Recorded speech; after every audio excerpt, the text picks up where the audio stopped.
하나님 말씀은 다니엘서 7장 말씀 보겠습니다.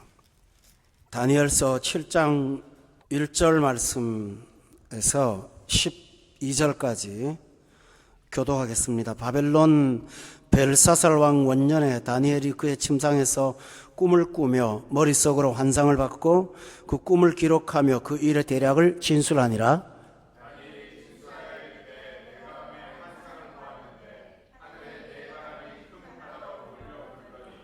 큰 짐승 넷이 바다에서 나왔는데 그 모양이 각각 다르더라.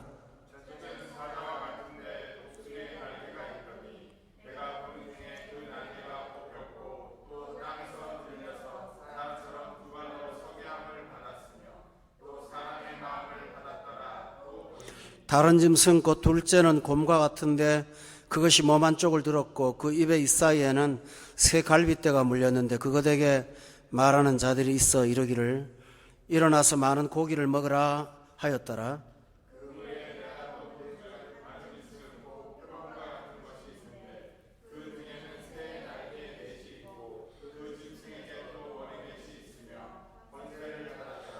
내가 밤 환상 가운데에 그 다음에 본 넷째 짐승은 무섭고 놀라우며 또 매우 강하며 새로 된 이가 있어서 먹고 부서뜨리고 그 나머지를 발로 밟았으며 이 짐승은 전에 모든 짐승과 다르고 또 10뿔이 있더라.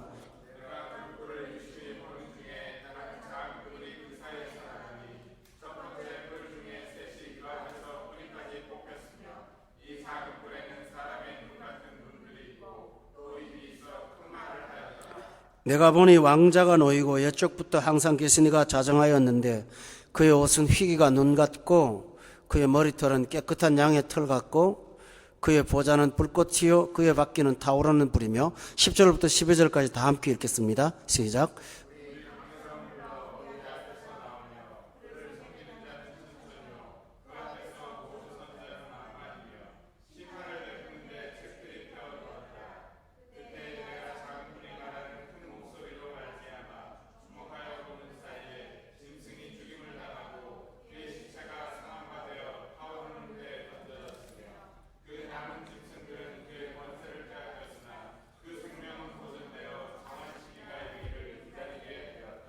아멘.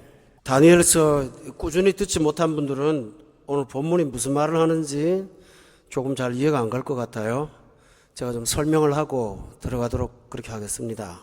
다니엘서는요, 이스라엘 역사 가운데 구약 연대로 보면 말기 때 얘기고요. 또 이스라엘의 그 역사로 보면 출애굽에서 가나안 땅에 들어가서 살다가 나라가 남쪽 유다하고 북쪽 이스라엘로 갈라져요.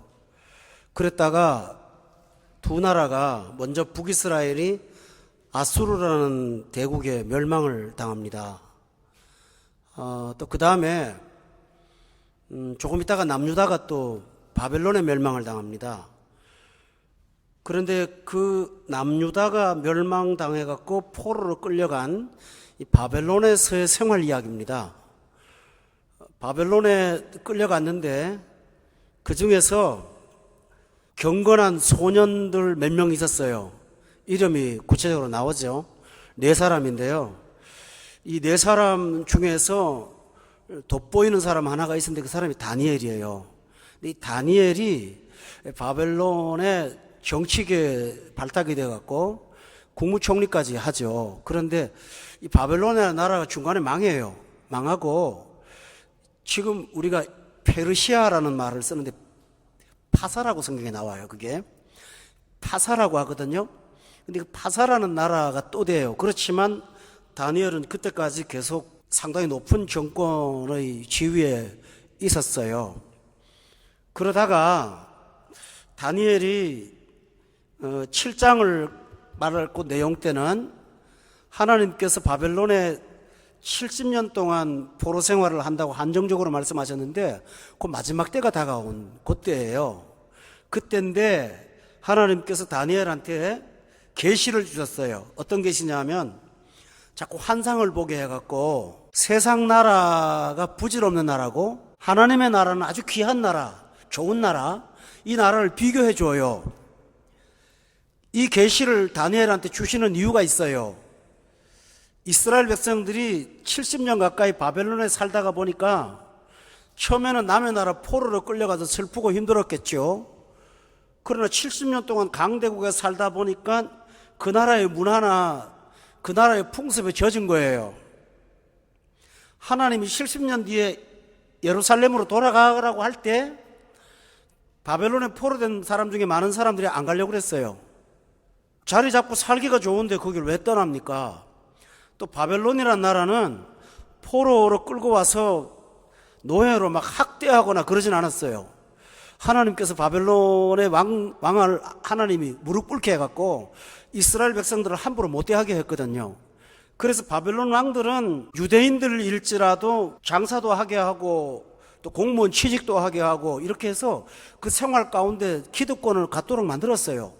그 대표적인 사람이 다니엘 아닙니까?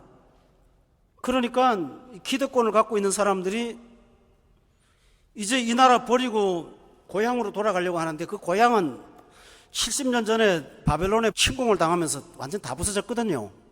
완전히 함락돼서 재건을 하지 않으면 안 되는 폐허가 된 데예요. 그런데 그 폐허가 된 데 가서 들어가 살려고 하니까 준비 잘 된 고대 영광의 도시 바벨론에 살다가 그 나라에 가는 게 얼마나 서글프고 어설프고 힘들겠어요. 그런데 하나님의 마음은, 하나님의 뜻은 이스라엘 백성은 영적인 나라가 살아야 되는 거예요. 그런데 이 사람들은 바벨론에 물이 들었으니까 바벨론 떠나고 싶지 않은 거예요. 이 백성을 앞에 두고 하나님이 다니엘한테 꿈을, 계시를 주는 거예요. 이 세상 나라가 겉보기에는 이렇게 좋아도 영구히 살 나라가 아니라는 것을 보여줘야 되는 거예요. 그래서 7장의 내용이 그 나라가 어떤 나라인가 하는 걸 보여주는 데 초점이 있어요. 오늘 우리하고 비교를 한다면은 우리가 세상에 살고 있어요. 그런데 이 세상이 여러분들이 겉으로 볼 때는 참 화려하고 찬란한 것 같지만 하나님은 여러분이 이 세상 사람이 아니다. 이 세상을 살 수가 없는 사람이다. 이 세상은 여러분이 사랑할 만한 그런 대상이 못 된다. 하나님 말씀하시는 거예요. 그래서 기원전 전에 있었던 일을 통해서 오늘 바벨론 같은 세상을 사는 우리한테 우리가 몸담고 있는 세상이 여러분이 그렇게 매력을 두고 사랑을 둘 대상이 아니라는 것을 보여주려고 다니엘한테 환상을 보여준 겁니다. 또 하나 중요한 것은 오늘 12절까지 여러분이 읽었는데 뒷부분에 보면 전편 12절부터 보면 두 부분 나누는데요. 뒷부분에 보면은 하나님이 다스리는 나라가 얼마나 좋은 나라인가, 그 나라가 영원하고 영광스러운 나라라는 사실을 다니엘의 계시를 통해서 보여주므로 이스라엘 백성들이 말씀 듣고 예루살렘으로 돌아가서 하나님 백성답게 살도록 하는 것, 이것이 하나님의 목적이었어요. 우리가 지난 토요일 날 예배드리고 일, 월, 화 오늘 3일째 됩니다. 근데 사람은요, 주일 예배 한 번 드리고 밖에 나가서 직장 생활을 하면서 여러분이 거기에 빠져 있었고 젖어 있었어요. 그럴 수밖에 없죠. 몰입해야 되니까. 세상은 한순간이라도 방심하고는 안 되잖아요. 그러니 전력을 다해 뛰었던 여러분은 실제로는 토요일을 받은 은혜의 에너지를 다 쏟아버렸어요. 그래서 교회마다 중간 예배가 있는 거예요. 중간에 와서 다시 세상의 기운을 몰아내고 하나님의 은혜로 다시 채워져서 우리는 세상 사람 아니다, 하나님 나라 살아야 된다, 이걸 회복하고 돌아가기를 바랍니다. 이게 오늘 우리가 공부하는 목적이에요. 그래서 이 환상을 우리가 이제부터 공부를 하도록 하겠습니다. 오늘 환상은요, 본문 3절에 보니까 큰 짐승 넷이 바다에서 나왔는데 그 모양이 각각 다르더라. 4절에 보니까 첫째는 사자 같은데 독수리 날개가 있고, 5절에 보면은 둘째는 곰과 같다 그랬고, 6절에 보면 표범과 같다 그랬고, 7절에 나오는 짐승은 뭐가 뭔지가 정체성이 불명한 그런 동물이었어요. 여러분이 이 성경을 읽을 때는요, 이게 무슨 얘기인가 하지만 그때 다니엘 시대 사람들은 이게 다 알아요, 뭔지를. 왜냐하면 고대 제국의 그 방패와 깃발에 전부 이 짐승들이 그려져 있고 새겨져 있었어요. 바벨론이 깃발을 들고 다닐 때 몸통은 사자고 독수리 같은 날개가 달린 게 그 나라 깃발이었거든요. 페르시아가 표범을 갖고 있었거든요. 곰 갖고 있었거든요. 그러니까 우리는 환상, 신비한 세계로 보이지만 그때 사람들한테는 그게 뭔 말하는지를 금방 다 아는 거예요. 우리가 죽고 나서 나중에 우리 후손들이 우리 얘기를 들으면 환상처럼 들릴 거예요. 그것처럼 우리가 시대에 간격이 있기 때문에 이게 어려운 거지, 실제로는 그 나라에 돌아가면 하나도 어려운 게 없습니다.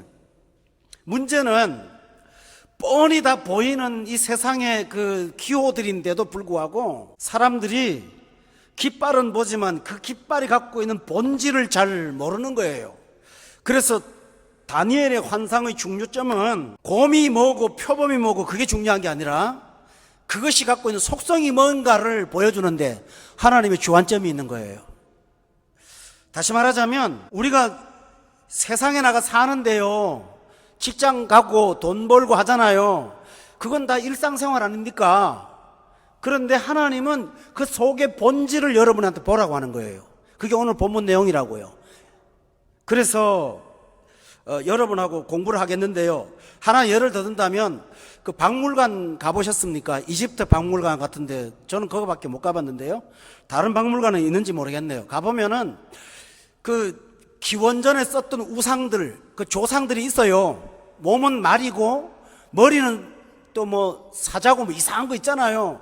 몸은 얼굴 사람인데 머리는 새처럼 돼 있고 뭐 이상한 그런 것들이 다 고대 사람들이 쓰는 그런 것들이었어요. 다시 말하지만은 한 몇백 년 지나고 나면 우리 문화도 이상하게 귀교하겠죠, 그죠? 그래서 오늘 여러분하고 저하고 이 본질을 좀 보자고 제가 이 말씀을 드린 겁니다.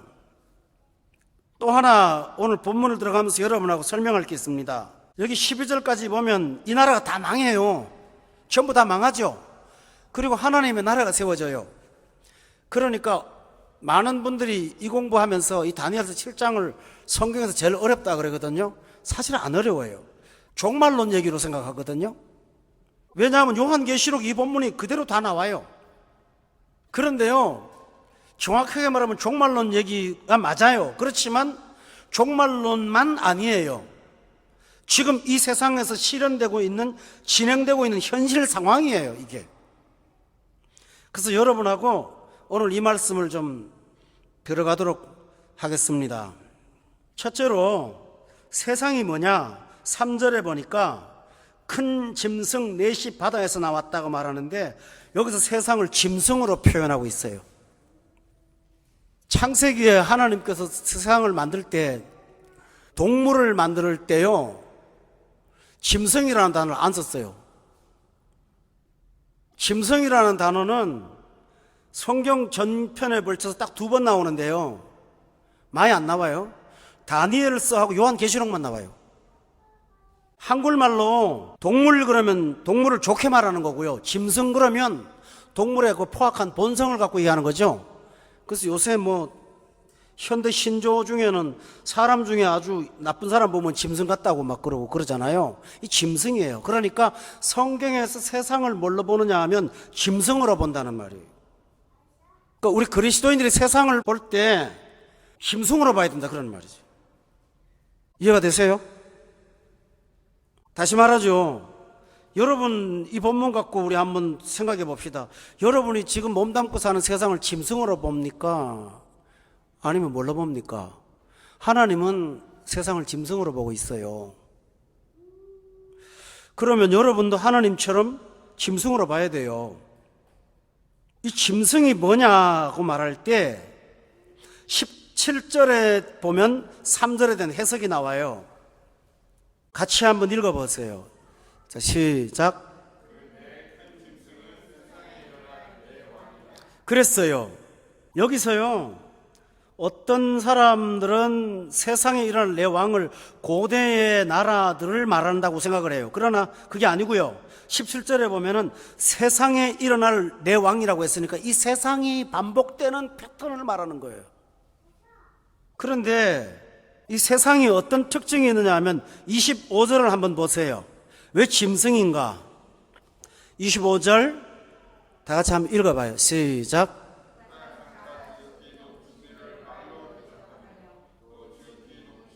성도를 괴롭게 할 것이며 그가 또 때와 법을 고치고자 할 것이며 성도들은 그의 손에 붙임받아 한 때와 두 때와 반 때를 지내리라 라고 말했거든요. 여기 보세요. 25절에 그는 세상이에요. 장차 지극히 높으신 이를 말로 대적하는 것이 세상의 특징이에요. 또 하나는 지극히 높으신 이의 성도를 괴롭게 하는 것이 세상의 특징이고요. 그가 또 때와 법을 고치고자 한다는 말은 성경의 진리를 자기들 사상으로 바꾼다는 거예요. 성도들은 그의 손에 붙임바가 돼서 고통을 당할 거라고 그랬어요. 그러니까 예수님이 이 땅에 오시기 전에는 세상이 교회보다 더 권세가 강하고 힘이 있는 것처럼 보인다는 뜻이에요. 하나님을 대적하고 말로 성도를 괴롭히고 절대 진리의 기준을 그들의 말로 수정을 하고 바꿔놔요. 이게 세상의 기준이라고 성경은 말하고 있어요. 여러분이 만약에 세상의 정신을 갖고 살게 되면 나도 모르게 하나님을 대적하는 일원이 되는 거예요. 자기 사상이 있다고 강조하지만 실제로는 자기가 말하는 그 말이 하나님을 대적하는 원수로 살게 되는 거예요. 이것을 성경이 말하고 있는 것입니다. 그런데 세상이 왜 이렇게 큰 권력을 갖고 있을까요? 우리가 이 부분에 관해서 생각을 해봐야 됩니다. 세상이 가지고 있는 권력은 세상은 어떤 겁니까? 사람들이 모인 공동체를 세상이라고 그러는 겁니다. 그럼 나도 그 속에 있어요. 근데 세상이 무슨 얼마나 큰 권력이 있길래 하나님을 단체로 대적하고 그렇게 합니까?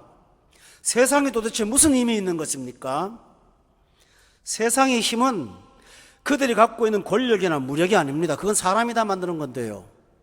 진짜 중요한 사실은 인간의 욕망이 모여서 문화가 되고 인간의 욕망이 모여서 구조가 되고 인간의 욕망이 모여서 산업과 경제가 된 것이 세상이에요. 이게 무서워요. 왜냐하면 내가 원하는 것이 거기 있어요. 거가 살아야만 답이 나와요. 내가 욕망하는 것이 거기 가야 실현이 돼요. 그래서 세상이 무서운 힘인 거예요.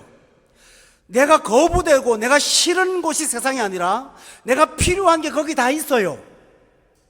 그걸 떠나면 못 살 것 같아요. 단적인 예를 들어볼까요? 우리는 도시가 아니면 못 살아요. 여기서 자동차 타고 조금만 나가면 벌판이 나오는데요, 사막 황무지에 가서 사람 살 수가 없어요. 왜 그럴까요? 거기는 인간이 살 수 있는 조건이 없어요. 수도도 안 들어가요. 전기도 안 들어가요. 에어컨도 없어요. 물도 없어요. 풀도 없어요. 학교도 없고 병원도 없고 아무것도 없어요. 그러니까 힘들고 어려워도 도시 안에 들어와 살아야 돼요. 도시에 똑같은 데 금 그어놓고 어떤 동네 더 비싸고 어떤 동네 더 싸잖아요. 이 나라는 집에 들어가면 다 똑같은데요, 동네에 따라서 집이 몇 배씩 차이가 납니다. 참 웃기는 얘기지만요, 자존심 때문에 싼 동네는 못 가 살고 자존심 때문에 몇 천만 원씩 들어가면 사는 게 이 동네 아닙니까? 어쨌든 세상은 그래요. 그러니까 우리가 필요한 건 세상 안에 다 있기 때문에 세상이 힘이 있는 거예요. 그런데 인간의 필요를 제공한다고 생각하는 세상이 권력을 가지고 하나님을 자꾸 대적하는 거예요. 하나님 대적하는 게 뭔지 압니까? 하나님이 우선순위가 아닌 거예요, 세상이. 먹고 사는 문제나 사람과의 관계 때문에 하나님이 원하지 않는 일들을 계속 공개적으로 하고 그게 문화가 된 거예요. 그래서 그 구조 속에 가서 살지를 않으면 살기가 어렵게 돼 있는 거예요. 이것이 바로 세상이에요. 그래서 세상은 25절에 다시 보면은 높으신 이를 말로 대적하고 성도가 힘들어요. 거기 살기가.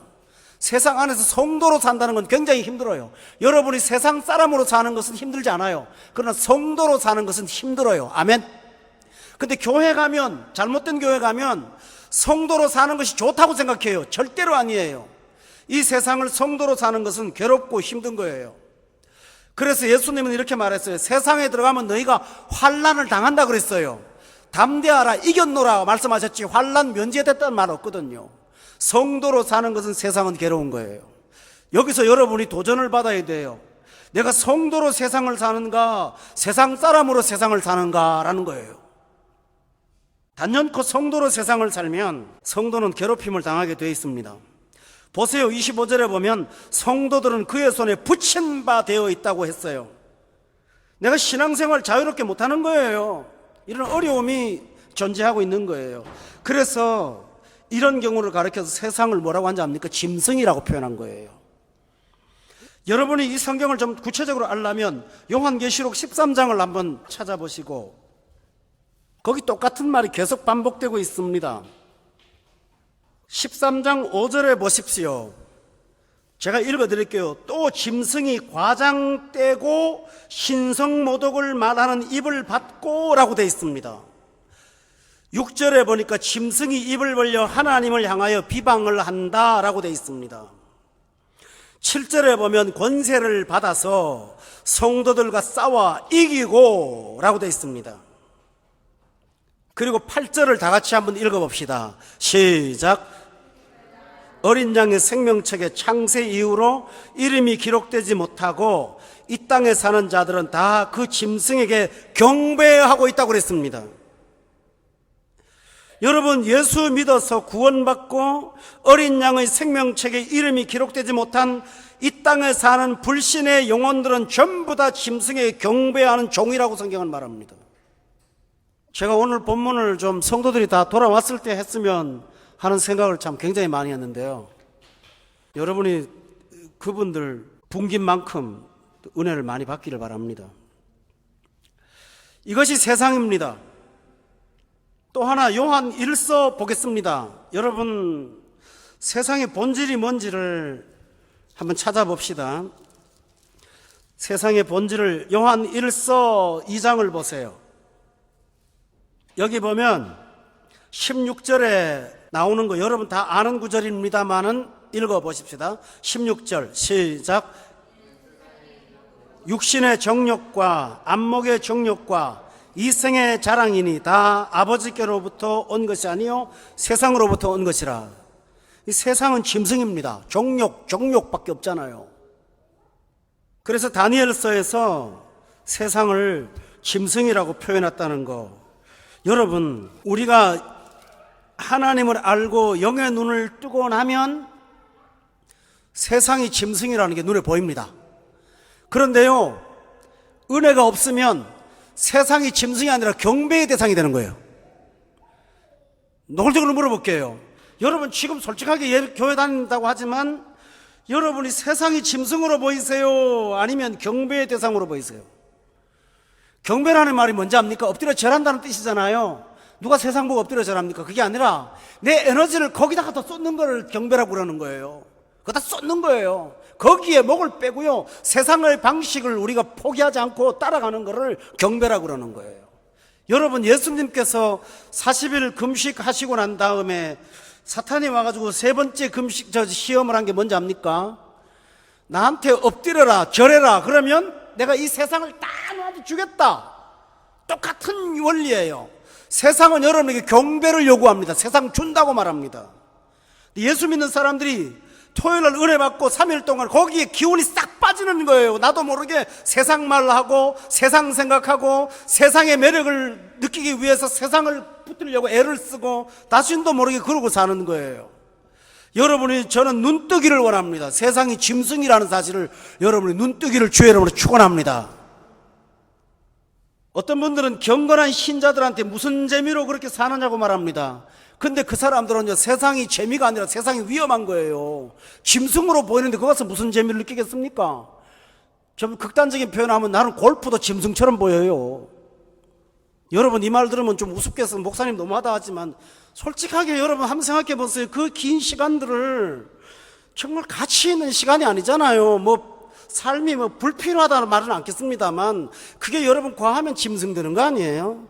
다시 돌아오지 못하는 그 시간들을 너무 낭비하는 것이 과연 그리스도인으로서 옳은 것인가? 여러분, 그게 도덕적이고 부도덕하고 그걸 떠나서 내게 주신 소명대로 이 땅을 살고 있는가 한번 물어보시기 바랍니다. 거꾸로 말해서 목회자가 18홀을 일주일에 한 2번 뛰었다고 하면서 저건 미쳤죠? 그 제정신입니까? 여러분도 똑같은 거 아닐까요? 이런 면에서 우리는 세상을 짐승이라는 사실의 그 본질을 한번 보고 살아야 됩니다. 또 하나 있습니다. 7장의 3절에 보면 짐승이 넷이에요. 넷. 3절에 보면 그 모양이 각각 달라요. 왜 다를까요? 여러분 주목해 보세요. 오늘 본문에 보면요, 첫 번째 나라는 두 번째 나라가 멸망시키고, 두 번째 나라는 세 번째 나라가 멸망시키고, 세 번째 나라는 네 번째 나라가 멸망시키죠. 왜 다를까요? 전에하고 똑같으면 이길 수가 없어요. 그러니까 전에보다 더 강하게 무장을 해야 되는 거예요. 이 세상의 특징이 뭡니까? 항상 버전이 달라지잖아요. 업그레이드를 해야 되잖아요. 아주 업그레이드라는 말이 우리 삶에 아주 상식이 돼 있잖아요. 전부 업그레이드 해야 되잖아요. 옛날 것 갖고 못 쓰잖아요. 왜냐하면 과거의 문화 갖고 오늘 대항을 못하니까 자꾸 높아지는 거예요. 핸드폰 하나 가지고 10년 써도 끄떡없는 거 아닙니까? 저 프린터기 갖고 있는데 고장도 하나 안 나고 너무 잘 나와요. 근데 벌써 단종돼 갖고 못 쓴다고 하니까 좀 기가 막힙니다. 왜 그럴까요? 그거 이기려니까 상위 버전을 또 만들고 또 만들고 또 만드는 거 아니겠어요? 그러니 써먹을 수 있는데도 그거 못 쓰는 거예요. 나중에는요, 부품들이 안 나와가지고 평생을 써도 사실은 고장 날 일이 없거든요. 우리 핸드폰도 얼마나 잘 만드는지 높은 데 떨어뜨려도 끄떡도 없는데요. 그런데 뭡니까? 세상은 이걸 망하게 해야 내가 살잖아요. 경쟁업체를 망하게 해야 되니까 자꾸 업그레이드를 시키다 보니까 모양이 다른 거예요. 문제는 이 다른 모양의 다르는 이 변화의 속도가 얼마나 빠른지. 내가 사갖고 조금 갖고 있다 보면 금방 구가다가 되고 사는 순간 중고품이 되잖아요. 세상이 얼마나 빠르게 변하는지. 빌 게이츠라는 사람이 책을 쓸 때 생각이 속도라고 말을 했어요. 여러분들이요, 생각이 속도가 된 거예요. 그러니까 우리가 하나님 나라의 중심을 갖고 살지 않고 세상 나라의 매력을 갖고 거기에 붙어 살라 그러면요, 그 속도를 따라잡는 게 정말 버겁고 힘들어요. 그래서 다 피곤한 거예요. 장사하는 분들도 마찬가지입니다. 자꾸 모양을 바꿔야 돼요. 한 5년 돈 벌었어요. 빵집 하는 분들이 그렇다 하더만요. 근데 리모델링 본사에서 안 하면 안 된다고 해서 강제로 하라 그런대요. 그럼 5년 동안 시컨 벌어갖고 먹고 살지도 못하는데 보통 한 번 리모델링 하면 억대가 넘게 든대요.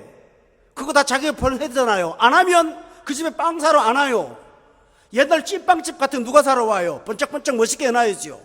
그 속도를 따라잡고 모양을 바꿔야 되는데 사람들이 지쳐 빠져 있는 것입니다. 여러분이 세상을 경배의 대상으로 삼으면 세상은 자꾸 바꾸라고 요구를 하는 거예요. 그래서 하나님 없는 사람의 삶은 늘 분주하고 복잡하고 정신이 하나도 없어요. 하나님 중심으로 못 살면 먹고 사는 거를 새벽부터 밤까지 뛰어도 그 다음 달에 또 다른 걸 해야 되고 다른 걸 해야 되고 끝도 없습니다. 세상에 붙지 않으면 못 살 것 같지요? 그러나 예수 믿는 사람은 세상을 붙어 사는 게 아니라 믿음으로 사는 것입니다. 아멘. 그래야 단순해지는 거예요. 그래서 보세요. 시편 1편에 보면 바람에 나는 겨와 같은 사람은 뭡니까? 바람에 나는 겨와 같다 그랬잖아요. 늘 왔다 갔다 하는 거예요.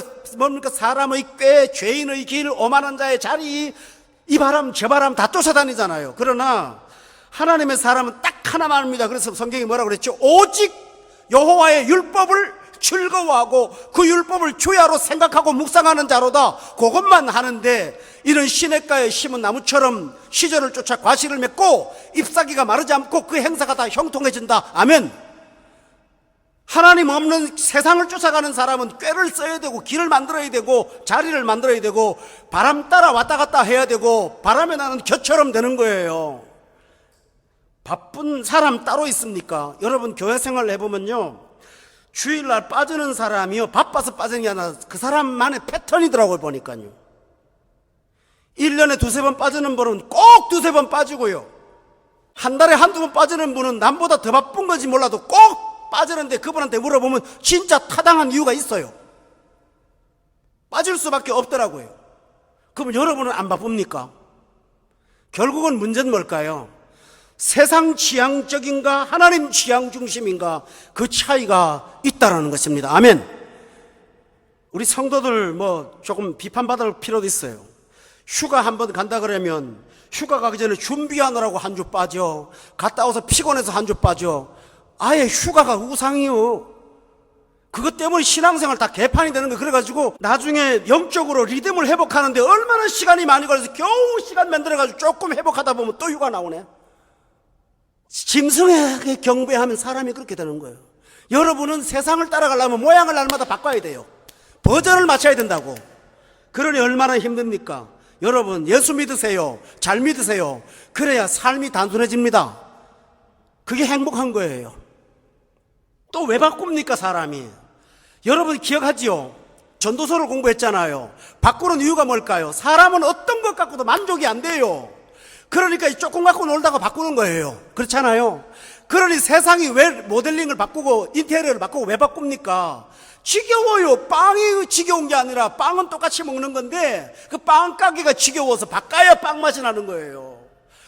여기 인간 본성이 있습니다. 사람은 하나님 아니고는 어떤 것도 영원토록 그 사람 만족시킬 만한 게 없습니다, 여러분. 옷도 마찬가지. 요새 옷이 떨어져가지고 못 사 입는 사람이 있나요? 가방도 마찬가지예요. 구멍 나가지고 못해가지고 끼워서 다니는 사람이 있나요? 요새 옷이나 제품이나 평생 입어도 다 괜찮습니다. 문제는 뭐죠? 인간의 만족에 문제가 있는 거예요. 그 만족을 찾아서 수백만 원짜리 가방을 수십 개씩 들고 다니는 사람도 있고요. 이게 바로 뭡니까? 세상이 모양이 달라진 이유가 바로 거기 있다고요. 우리가 하나님 중심으로 살면 이 쓸모없는 것에 삶의 비용이 들어가지를 않아요.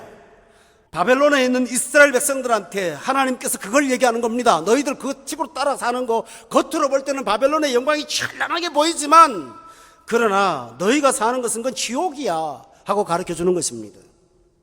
성도 여러분, 시편 23편에 보면은 다윗이 이런 고백했죠. 여호와는 나의 목자시니, 그 다음에 뭐라 그랬나요? 내가 부족함이 없어. 내가 부족함이 없다는 말은 딱 하나밖에 없어요. 여호와를 목자 삼을 때만이 부족함이 없어요. 이건 목사가 늘 하는 상투적인 얘기라고 듣지 마세요. 정말 그렇습니다, 여러분. 뭘 갖고 여러분이 만족할래요? 만족하지 못해요. 절대로 만족하지 못합니다. 이제 첫째 짐승을 한번 보겠습니다. 4절에 보세요. 다 같이 한번 읽어야겠어요. 4절 말씀 시작. 독수리에 날개가 있더니 내가 보는 중에 그 날개가 뽑혔고 또 땅에서 들려서 사람처럼 두 발로 서게 함을 받았으며 또 사람의 마음을 받았더라. 또 보니라고 되어 있습니다. 첫째 짐승이 지금 이상하죠. 몸통은 사자인데요. 얼굴도 사자겠죠. 근데 거기다가 독수리의 날개를 달았습니다. 이게 세상을 묘사한 방식입니다. 깃발도 그렇게 들고 다녔습니다. 사자는 동물의 사자입니다. 왕입니다. 독수리는 새의 왕입니다. 두 개를 결합시켜 놓은 건 뭘 말합니까? 어떤 존재의 존재됨보다는 그의 존재의 기능을 합한 것입니다. 이 세상은 그 존재됨에 포커스를 맞추지 않고 기능에다가 초점을 둬요. 저 사람이 누구냐가 아니라 저 사람이 뭘 할 수 있느냐, 거기다 초점을 둬요. 하나님이 이 세상을 만들 때는 종류대로 만들었어요. 거북이도 종류대로, 악어도 종류대로, 다른 동식물도 전부 종류대로 만들었잖아요. 종류대로라는 말은 그 종이 필요해서 만든 거라는 사실이잖아요. 그러나 오늘 보세요. 육식동물과 조류는 종류가 다르잖아요. 그런데 그 종류의 조합이 뭡니까? 기능만 갖다 합쳐놓은 거예요. 오늘 이 세상의 특징이 뭐냐 하면요, 저 사람의 인간됨은 중요한 게 아니에요. 그 사람이 뭘 갖고 있나, 종류, 기능만 자꾸 강조하는 게 오늘 세상입니다. 그래서 사람이요, 인격은 준비되어 있지 않은데 스펙을 갖췄기 때문에 그 스펙 갖고 사람 뽑았더니 골치 아픈 사람 되는 거 한둘이 아니에요. 이게 세상입니다. 세상은 여러분이 누구라는 것보다는 여러분이 가지고 있는 기능을 초점을 잡기 때문에 사람을 사랑하는 것이 아니라 여러분의 기능을 필요로 하고 사용하는 것입니다. 이게 세상의 특징이에요. 문제는 사자의 몸통에다가 독수리 날개를 달았는데 아까 말씀드렸죠. 이 기능이 영구히 써먹을 수 있느냐? 안 된다는 거예요. 자꾸 업그레이드잖아요. 두째 보면은 곰이 되고요. 세 번째 돼 보면은 짐승인데 넷째 짐승은요, 뭐가 뭔지도 모를 정도로 아주 복합적으로 완벽한 기능을 갖췄어요. 그러니까 전부 다 새로운 버전이 나오니까 내가 만든 스펙 갖고 이 세상을 계속 살 수도 없다는 거예요. 시간이 가다 보면 4절에 보세요. 날개가 뽑혀버려요. 날개가 뽑힌다는 말은 뭐죠? 그 날개 갖고 못 써먹어. 사자처럼 네 발로 긴 게 아니라 그때부터는 사람처럼 두 발로 서게 돼요. 이 기능이 계속 가지를 못한다는 거예요. 그래서 사람들이요, 세상의 정체성을 두고 나면 늘 자기 회의에 빠지고 자기에 대한 절망에 빠집니다. 여러분이 조금 나이가 들어 40대가 넘으면 자아에 대한 생각이 들어옵니다. 그때 직장에서 나라는 존재는 나사 하나야? 볼트 하나야? 나는 뭐야? 내 존재는 뭐야? 나는 어디 있는 거야? 다 그런 회의에 빠져서 합니다. 그래서 직장인들이 대부분 이런 생각을 한다 그러대요. 자아 정체성에 혼란이 오니까 내가 나처럼 살고 싶어. 그래갖고 사업을 하는 거예요, 대부분. 거의 다 망해요, 근데. 왜냐하면 동기가 순수한 목적이 아니기 때문에 거기서 얻어지는 게 없는 거예요. 여러분 보세요. 자영업 해갖고 내가 사업하면 내가 싱크로 내 자유로 살 것 같지요? 요새 뭐 가불관계라는 게 말 있지 않습니까? 그 가불관계에 들어가서 꼼짝도 못해요. 우리 직장에서부터 더 자유롭지 못한 거야. 그러니까 여러분이 세상에 여러분의 희망이 있다고 생각하지 마시라는 거예요, 성경은. 본문의 12장 7절에 보면요, 날개를 왜 다는지를 말해요. 12장을 보세요. 4절에 보세요.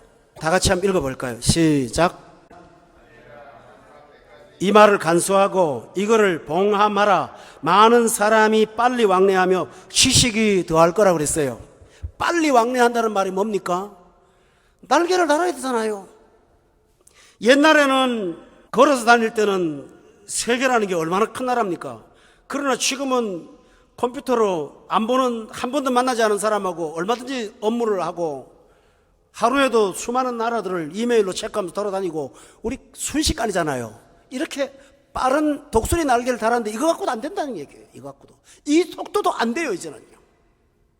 그러니 성도 여러분, 여기서 인간이 당하는 고통이 뭔지 압니까? 나가 도구가 되고 나니까 나라는 존재에 대한 회의감이 빠지는 거예요. 내가 뭐냐? 사람은요, 자기를 기능화시키는 걸 가장 싫어해요. 인간은 본능적으로. 왜냐하면 하나님의 형상을 따라 지은 존귀한 존재이기 때문에 내가 어디에 부속품이 된다는 걸 가장 자기 멸시로 봐요. 다 거기에 빠져가지고 고통을 당하는 겁니다. 그런데 뭐지요? 착각하는 거예요. 밖에 나가서는 유명한 직장인이 되고요, 결혼 생활은 나름대로 행복하게 살고요, 음식 먹는 건 최고에 먹고요, 대접도 최고 받고 몽땅 다 스펙을 갖고 살려 그러니까 이것도 저것도 안 되는 슬픔 속에 빠져갖고 있는 거예요. 해결을 하려고 하는 이상한 행동들을 합니다. 어떻게 하는지 압니까? 기도원에나 한번 가볼까? 특별 집회나 한번 가볼까? 내 속을 상담이나 해볼까? 천만에요. 여러분의 욕망과 욕구를 해결하지 않고는 그게 떠나지를 않습니다. 어떤 목사님이 해결해 줄 수가 있는 게 아니에요. 다시 말하죠. 여러분이 하나님 성향인가 세상 성향인가 거기에 따라서 삶이 바뀔 것입니다. 그 기본을 바꾸세요. 아멘. 여러분 주변에 슬픔에 빠져가지고 상담을 요청하는 분들을 가만히 보면 대부분 이런 문제를 갖고 있다는 사실 아십니까? 어디 가서 해결될 문제가 아닙니다. 여러분이 하나님 중심으로 돌아가면 하나님의 은혜라는 날개를 달기 때문에 그때부터는 여러분은 여러분의 사람으로 살게 될 것입니다. 자기가 자기를 살 수가 있는 거예요. 보세요. 4절에 다시 보면 첫째는 사자 같고 독수리 날개가 있는데 기능은 있는데요, 날개도 뽑혔고요, 사람처럼 두 발로 섰는데요, 마음속에 보십시오. 기능은 그런데 마음은 사람 마음이라고 그랬어요. 그러니까 뭐죠? 기능은 짐승 요구를 받고 나는 사람이고, 안 맞잖아요. 내가 사람이야, 사람.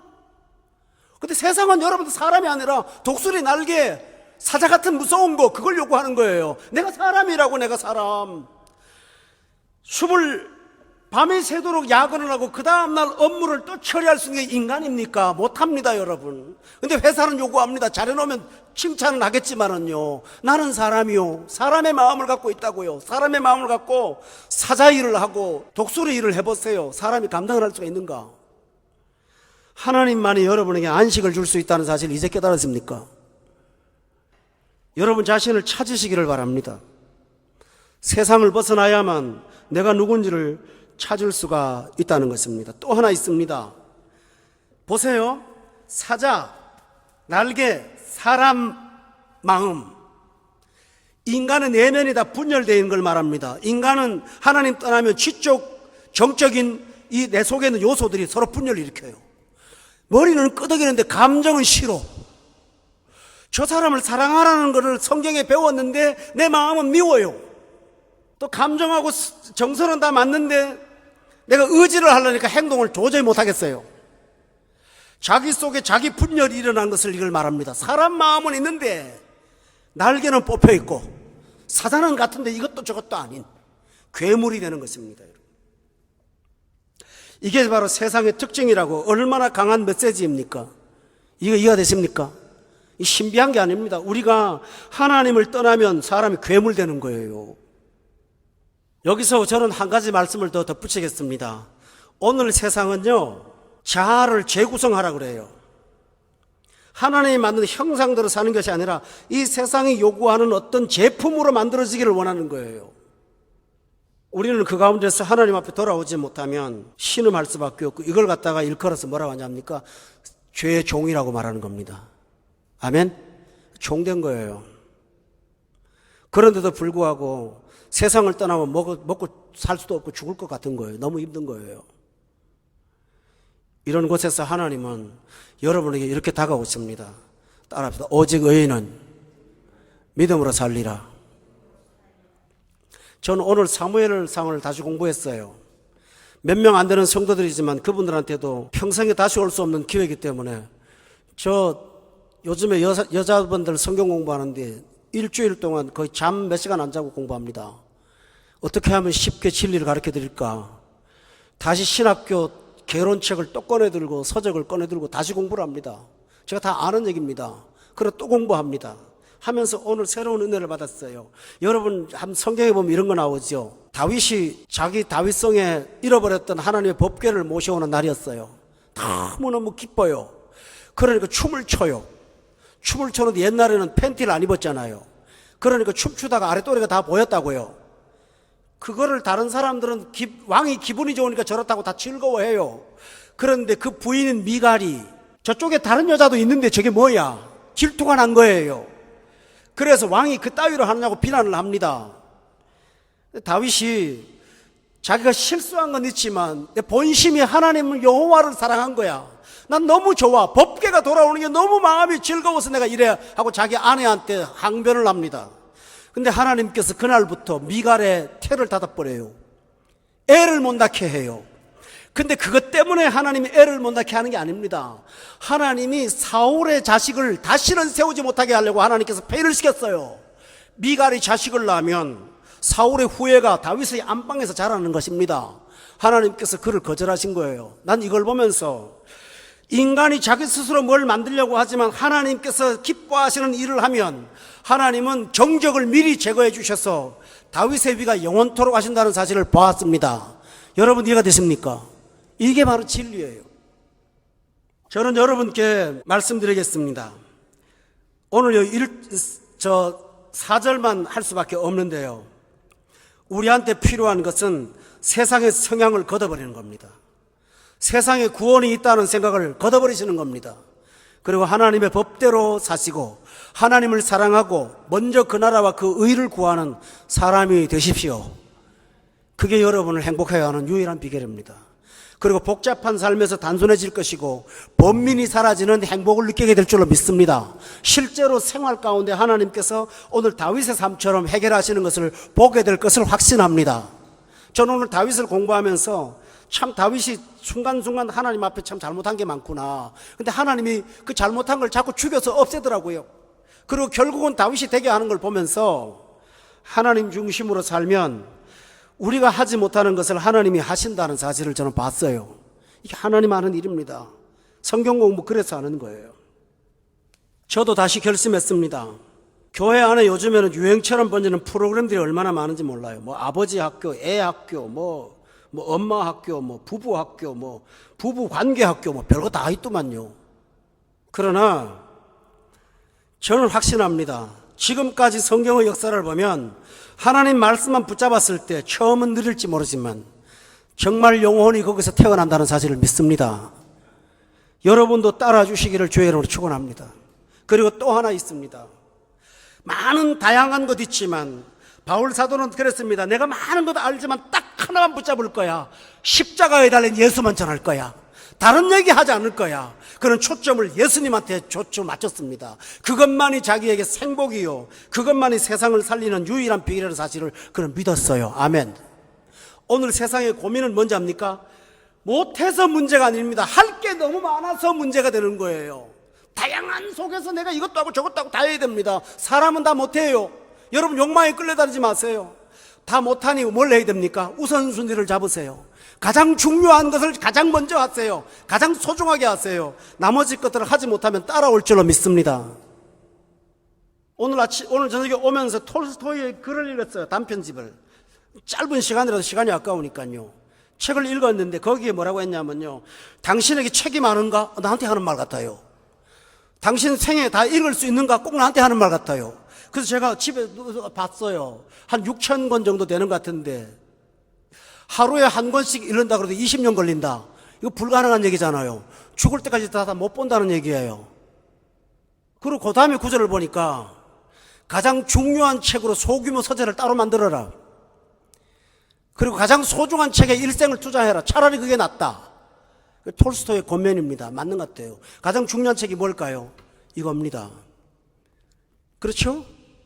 오늘도 공부하면서 30년 목회 이것도 몰랐어. 참 탄식이 난 게 한두 개가 아니었어요, 제가요. 근데 이 성경을 붙잡고 받은 풍요와 일반 책을 붙잡고 받은 풍요는 전혀 달라요. 집에 있는 책 중에서 감옥으로부터 온 사색이라는 이상한 책이 있더만요. 나도 몰랐어요, 있는지. 봤더니 시시껄렁한 감옥 얘기입니다. 뭐 교수가 썼으니까 상당히 좋은 것처럼 봤는데 읽다가 보니까 세상이 살고 싶은 마음이 하나도 없어졌어요. 그런 책에다 투자하는 시간이 너무 아깝다는 생각이 난 들었습니다. 여러분, 주어진 시간 한계가 있습니다. 다 못합니다. 우선순위를 잡으세요. 너희는 먼저 그 나라와 그 의를 구하세요. 기도하겠습니다. 하나님 아버지, 이 복잡한 세상에서 우리가 마음이 하나님께로 가기를 원합니다. 세상에 빼앗기지 않기를 원합니다. 주님, 세상의 매력을 느끼는 어리석은 자가 되지 않도록 세상을 환호하는 눈빛을 갖고 있는 우리 눈길을 거두어 주시기를 원합니다. 사도 바울이 예수님 처음 만났을 때 눈이 멀어버린 것처럼 우리가 평소에 보았던 가치들에 대해서 눈이 멀어버리게 하시고 새로운 눈을 뜨고 하나님만이 가장 소중한 분이요 구원이심을 믿게 하여 주시옵소서. 그리고 오직 주를 바라보고 오직 여호와를 사랑하고 먼저 그 나라와 그 의를 구하는 사람이 될 수 있도록 축복해 주시옵소서.